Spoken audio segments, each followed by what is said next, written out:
Well, and I mean, look at, and I'm saying you go to jail there. There's no guarantee you're getting out of jail. No, dude, like. And look at what happened with Nalvani recently. I'm just saying it's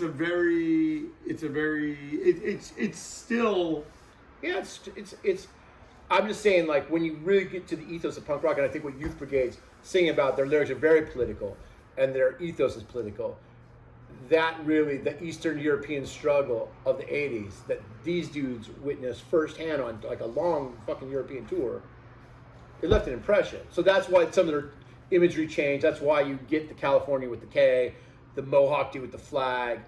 What we did was kind of celebrate this within the book, but took it back to its original format, cover-wise. But speaking of that, because you touch on the next question I was going to ask is, how prescient or forward-thinking are the lyrics to Sync with California? Like I'm saying, just what he's saying in that song. Yeah, it's important. What's really impressive about that song. First off, it's a fucking hit song. Yeah, it's great. A fucking hit song. It's great. And the lyrics have a duality to them because it's Sync with California. And Sean said this. Trust Records does these interviews, these One Too You mini interviews, and he gets into this. And you should all check it out. It's on our YouTube page. And he gets in a deep dive with Sync with California, what it means. But what it means, I'll just, Cliff Notes version is, he was aware of the environmental crisis, which we all were, like, if we're being honest. In the 70s and 80s, like, Greenpeace and environmentalism is a fucking thing because everyone could tell them we were fucking ruining this planet, right?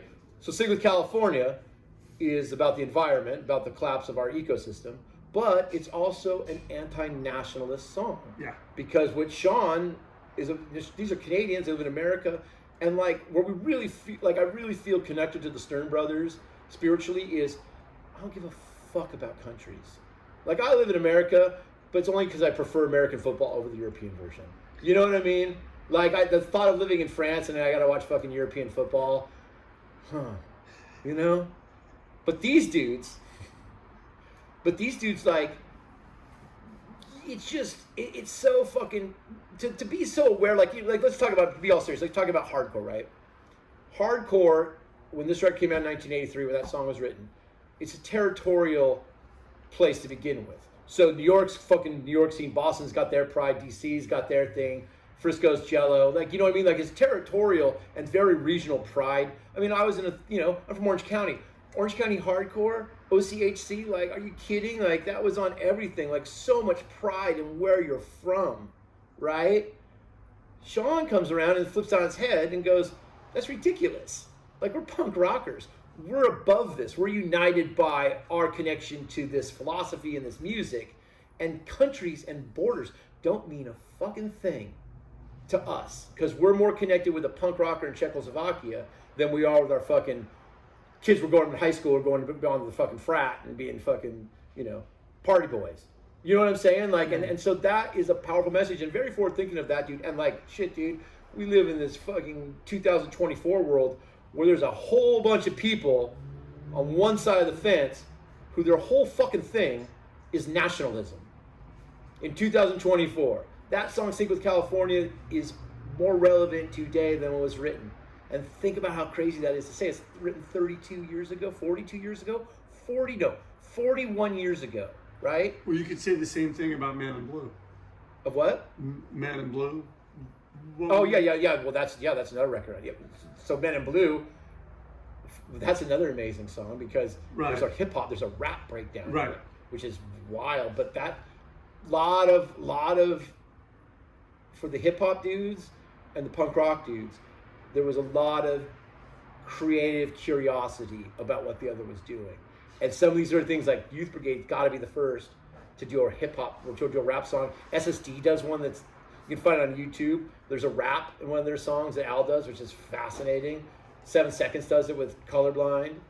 But Sean's one of the first dudes, dude. Men in Blue, and talking about it. And it's funny. Like I was talking with someone about this this morning, that I came across this TV clip of, like, we're from California, so it was an eyewitness news, local eyewitness news, early 80s news segment, where they're talking about punk rock on the news like they would, and interviewing a joint sheriff and LAPD task force to fucking handle the punk rock problem the city was seeing. It was like kind of seen as a yeah, gang. and it was also like, so they had a fucking task force set up to go after punk rockers and venues, and Youth Brigade and Golden Voice for it even are on the front lines of this fight.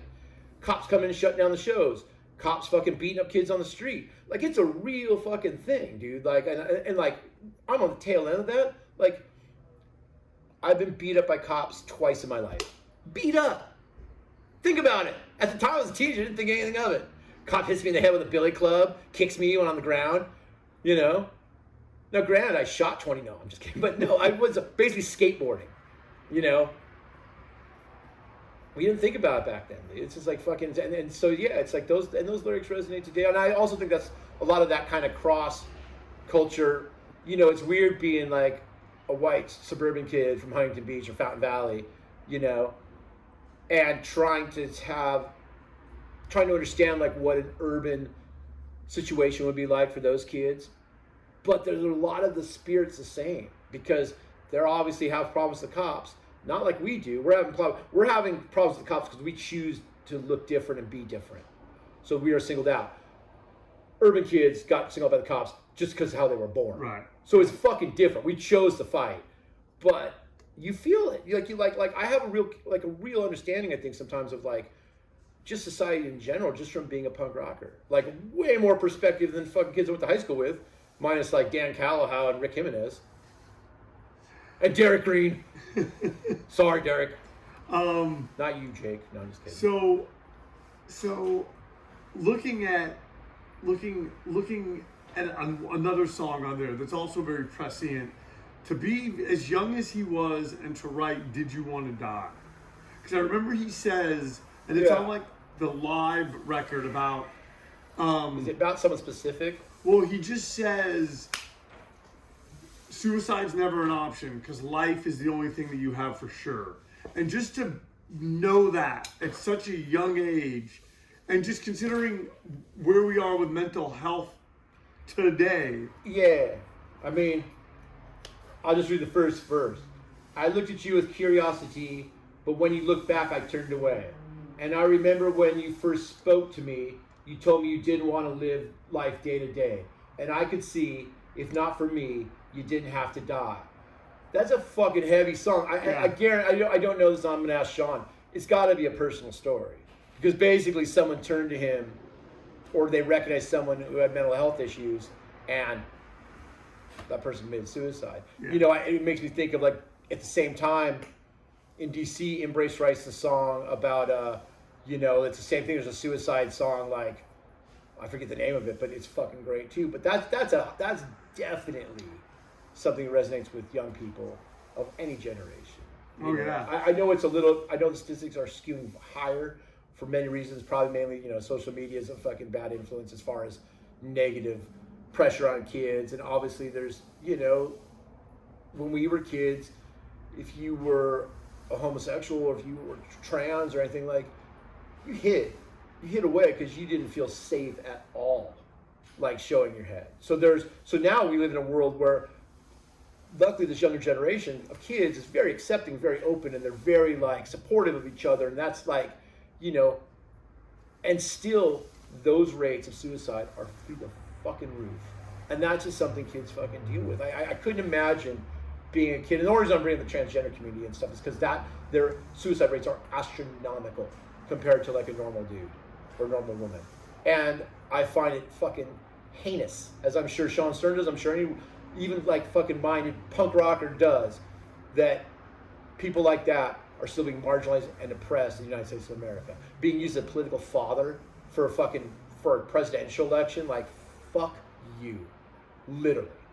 Well, I think one of the really sad things about this whole Trump thing and about ever since 2016 was sort of having to realize, like, the things that you thought, not that we were totally past it, but like, there's no way that this person would say that or this person would do that. And when they do that, and then they have people that support them, it's shocking. It's just disheartening. I think what it is too is like, I was I had to drive down to San Diego this morning with Mike De La Cruz, who's a legendary punk rocker from Orange County, to pick up some video games for the Trust Warehouse that were donated by our good friend Rick Wilson. Oh, brains. You know,